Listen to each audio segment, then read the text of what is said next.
ইতিহাস।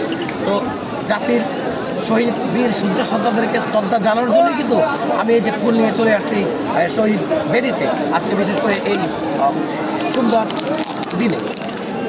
খুব সুন্দর। একটা কথা হচ্ছে আপনি আজ তো ওয়েস্ট ইন্ডিজ এবং বাংলাদেশের যে খেলাটা হলো সেই খেলা তো আজ বাংলাদেশ জয়লাভ করলো, তবে আপনার মন্তব্যটা কি? আপনি তো টাইগার বাহিনী। আসলে আমি শুধু টাইগার বাহিনী না, বাংলাদেশ ক্রিকেট টিম টাইগার্সকে আমি সবসময় রক্তের সাথে বহন করি, আত্মার সাথে বহন করি। দুঃখজনক ঘটনা সত্য, আমি নিজের বিশেষ কারণেই যেতে পারিনি। তো আশা করি সামনে আপনাদের দোয়া আশীর্বাদে অবশ্যই বাইরের কান্ট্রিগুলো আমি ট্যুর দেবো প্রিয় বাংলাদেশ টিম টাইগার্সের সাথে থেকে। তো আজকে যেভাবে খেলেছে আমরা দেখেছি, একেবারে তরুণ তুর্কি, যার কথা না বললেই নয়, সেই চাঁদপুরে শামীম পাটোয়ারি দুর্দান্ত ব্যাটিংয়ের দাপটে কিন্তু সর্বশেষ বাংলাদেশের রান মোটামুটি একটা ফ্যাটিং স্কোরে গিয়ে দাঁড়ায় 147 রান।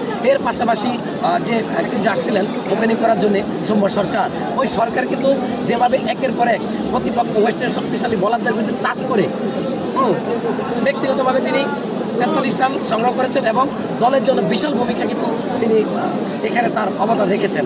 তো সব কিছু মিলে অল দ্য বেস্ট। আজকে বাংলা জিতেছে, আসলে বিজয়ের দিন, বিজয়ের স্মৃতির একেবারে শহীদ বেদিতে দাঁড়িয়ে প্রিয় বাংলাদেশ টিম টাইগার্সকে এই যে ক্রিকেটের কথা আমার বলতে হচ্ছে, এটা আমার জন্য অনেক গর্ব, অনেক ভালোবাসা। ঠিক, ধন্যবাদ আপনাকে। ভালো আছে জি ভাই, অনেক সুন্দর।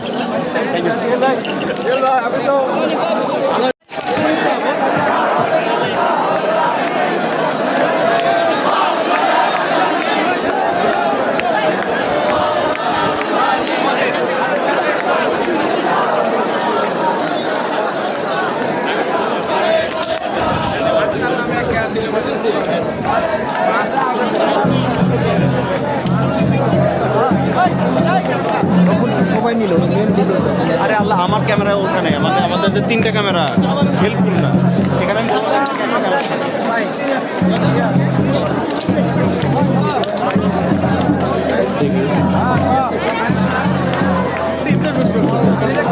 আমার